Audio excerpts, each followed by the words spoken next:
Hi BookTube, Erin here. Hope you're doing very well. Today I'll be doing the Tag de France. It's a Tour de France inspired tag created by Gavin from Genre Books, and Gavin very kindly tagged me. And it's got 10 prompts, so we'll jump right in. The first prompt is the Grand Depart, and apologies for my terrible French pronunciations, but number one, Le Grand Depart, a memorable preface, introduction or opening line. For that, I mean, there are so many you could go with, but I decided to go with Rebecca by Daphne du Maurier. And the beginning of this book is the protagonist, the narrator,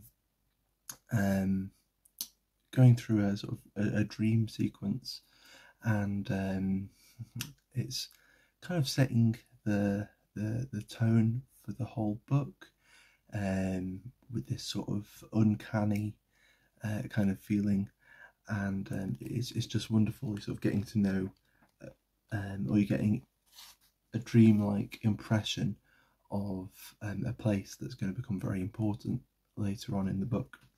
So that the first sentence is, "Last night I dreamt I went to Manderley again." And then it just goes on with, "It seemed to me I stood by the iron gate leading to the drive, and for a while I could not enter, for the way was barred to me. There was a padlock and a chain upon the gate. I called in my dream to the lodge keeper, and had no answer, and peering closer through the rusted spokes of the gate, I saw that the lodge was uninhabited." And it sort of goes on, and it's just wonderful. And for any fans of the Hitchcock film Rebecca, I love the way he renders this opening. Yeah, as I said, it kind of sets the tone for the book. You know, right from the instant, it's you know, a first person narration, and Daphne du Maurier really utilizes that, and that's one of the things that, it's one of the things that makes the book work so well. But it's very much a limitation, and you're very much stuck in this person's head and in this person's perspective as well. And yeah, I think it's done really, really well. Number two is Maillot Vert, a book under 150 pages. I couldn't really just pick one for this, so you're getting plenty of pages for your book. So I've got three great short books under 150 pages. The first is The Invention of Morale by Adolfo Bioy Casares, and this is a story about a man who finds himself on an island, and he's there to escape the law. He's a convict, and then he sees all these people just sort of going about as if they're almost like they're on a holiday at some kind of resort, and he's a convict, and so he's trying to stay out of their way. But then he becomes infatuated with one of the people there, and it's only then that he realizes that none of them can see him. It's a really, really interesting, very odd, original, just a great little book. Number two is Down Below by Leonora Carrington. I'm not intentionally just choosing NYRB books here. This is a memoir about her time during the Second World War.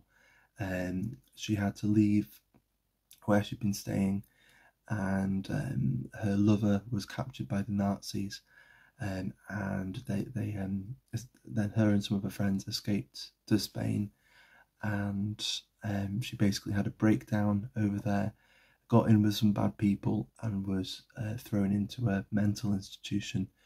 And this is just all of that from her perspective, right in the middle of that, and it's just really wonderful. It's obviously quite dark at times, but kind of wholesome in its own way as well.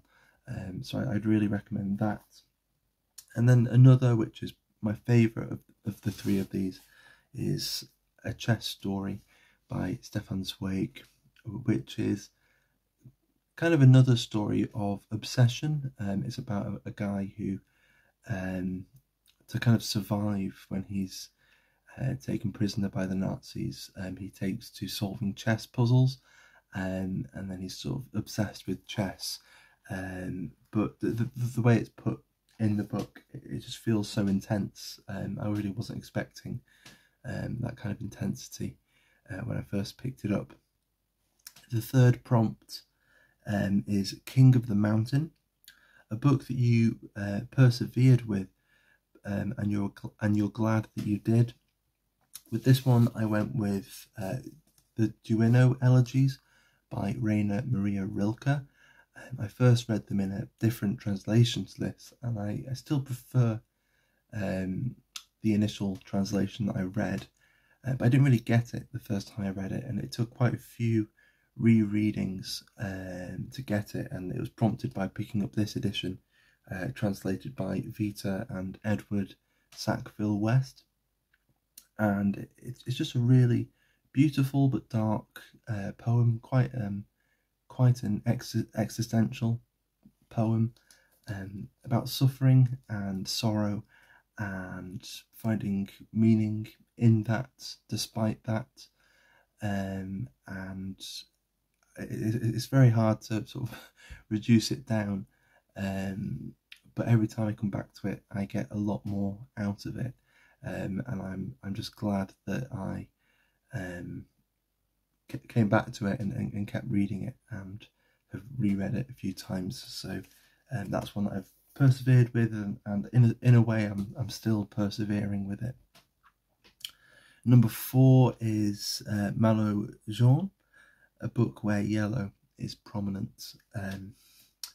Yellow isn't really that prominent in the book here, but I think it's the stand-in for another book. So I went with The Picture of Dorian Gray by Oscar Wilde, and really the colour yellow, as far as I can remember, is just sort of mentioned, and that there's the mention of someone reading yellow covered books, and in Oscar Wilde's time that meant French books, and it was I suppose along with that, you were thinking that it was probably scandalous and a little I don't know, a little outraging or risque, and I think I've heard that the book that's supposed to be referenced there is Against Nature by Houseman. And I think in that book, I haven't read it, but from what I can remember from hearing about it, the colour yellow is actually very prominent in that book. So this is a kind of placeholder for that, in a way, where it mentions the colour yellow, but that book with the yellow covers could be a reference to a book where yellow is actually much more prominent. So I could have just chosen a book with a yellow cover, but I decided to go down that convoluted route. Number 5 is Lantern Rouge, a book you were late to, and there are so many books I feel I could say I've been late to. I don't read a lot of books just after they've been published. I read a lot of classics and a lot of older books, and so I was born late to most of them, and so in a way it makes little or no difference. And yet there are times where I do catch myself thinking, how have I not read this yet? Or although I'm enjoying this now, I would have really loved this back, whenever. And a good example of that would be Crime and Punishment by Dostoevsky, which I read just over a year ago for the first time, and really, really loved it. This is the translation by Michael R. Katz, and just thought it was wonderful. And but I was also thinking, how have I not read this sooner? And also I was thinking that I would have really enjoyed this if I'd read it back when I was, maybe 17, 18, around there. It would have been perfect, I think. but nonetheless, it came to me at, in its own sweet time, and I was still able to appreciate it, and I'm sure I'll go on to appreciate it. Number 6, Hors catégorie. What is the hardest book you've read or tried to read? I found this a little tricky, since if I actually get on with the book and enjoy it, I don't think too much about how difficult it is. It's not something that I'm not looking for a book to be challenging, but I'm also not put off by how challenging a book is. But looking at the shelves, I sort of went with one which, if I'm honest with myself, probably is true, and it's one that a lot of people, a lot of other people would go to as well, and that's Ulysses by James Joyce. And I just really enjoyed it when I read it the first time. I was reading it for the comedy, which I think is a great way to approach it. It's a very funny book, but there is a lot in there that it is challenging, I think it is there intentionally to trip you off, and trip you up rather, and you could go in right into the weeds and try and squirrel out every single reference that's in there. That's not how I approached it last time. It probably won't be the way I approach it next time, although I might try and look a bit deeper into it the next time I read it. Number 7 is Endurance, your favourite series. I could have gone with a few things with this. I was tempted to go with The Lord of the Rings, since I love it. It got me into reading, but I thought I'd be a little pernickety, since it's not really a series. It's a novel that's been spliced into 3 parts. And so I thought I'd go with a series that I've read recently, and I really enjoyed. It had a big impact on me, and I'm just looking forward to rereading it and rereading it and rereading it for as long as I'm able. And that's the Time of Gifts trilogy by Patrick Leigh Fermor. So there's the first one here, A Time of Gifts. There's Between the Woods and the Water, another NYRB, and there's The Broken Road, and they all chronicle a journey he went on. He set off on foot from the Hook of Holland to walk all the way to Istanbul, or as he stubbornly put it, Constantinople, and it's just about that. He's very young, very impressionable, walking through the Netherlands, Germany, what was then Czechoslovakia and Hungary, and so all sorts of other countries until he reaches Istanbul. And yeah, part of it is just him as a character, him as a person, as a young impressionable person. Part of it is the people he meets and the scrapes he gets into, the number of times he loses things and things get stolen, and also sort of historically as well. He's setting out, I think in 1933, maybe at the very end of 1932, and so it's a chronicle of a world that wasn't going to be around for that much longer as well.